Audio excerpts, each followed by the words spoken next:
In the 4th century BCE, a banker's son threw the city of Sinope into scandal by counterfeiting coins. And when the dust finally settled, this young man, Diogenes of Sinope, had been stripped of his citizenship, his money, and all his possessions, obviously. At least that's how the story goes. While many of the details of Diogenes' life are shadowy and covered with fog, the philosophical ideas born out of his disgrace does survive today. In exile, Diogenes decided that by rejecting the opinions of others and the societal measures of success, he could be truly free. He would live self sufficiently, that is, close to nature, without materialism, vanity, or any conformity. In practice, this meant him spending years wandering around Greek cities with nothing but a cloak and staff and a knapsack, just outdoors year round, foregoing technology, baths, and even cooked food. He didn't go about his new existence quietly, though.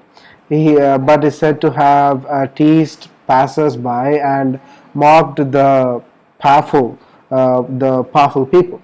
The citizens called him a Kion, or a barking dog. Though meant as an insult, dogs were actually a good symbol for his philosophy. They are happy creatures, free from abstractions like wealth or reputation.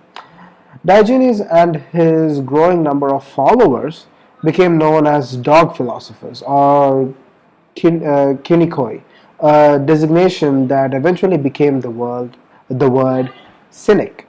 These early cynics were a carefree bunch drawn to the freedom of this wandering lifestyle.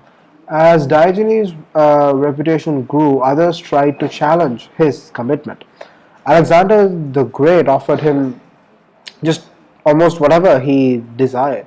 But instead of asking for material goods, Diogenes only asked Alexander to get out of his sunshine.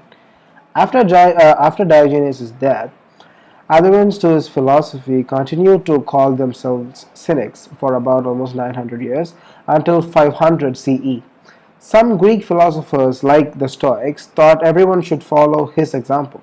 They also attempted to tone down his philosophy a little bit to be more acceptable to conventional society, which, of course, was fundamentally at odds with his approach.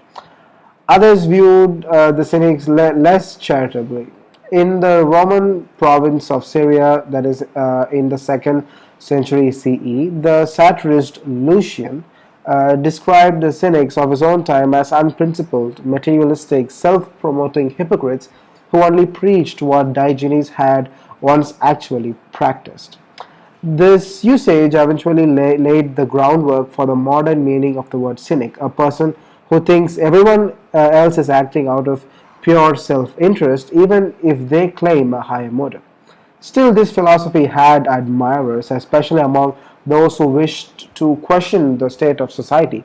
The 8th century French philosopher Jean Jacques Rousseau was called the new Diogenes when he argued that the arts, science, and technology actually corrupted people. In 1882, Nietzsche reimagined a story in which Diogenes went into the Athenian marketplace with a lantern, searching in vain for a single honest person.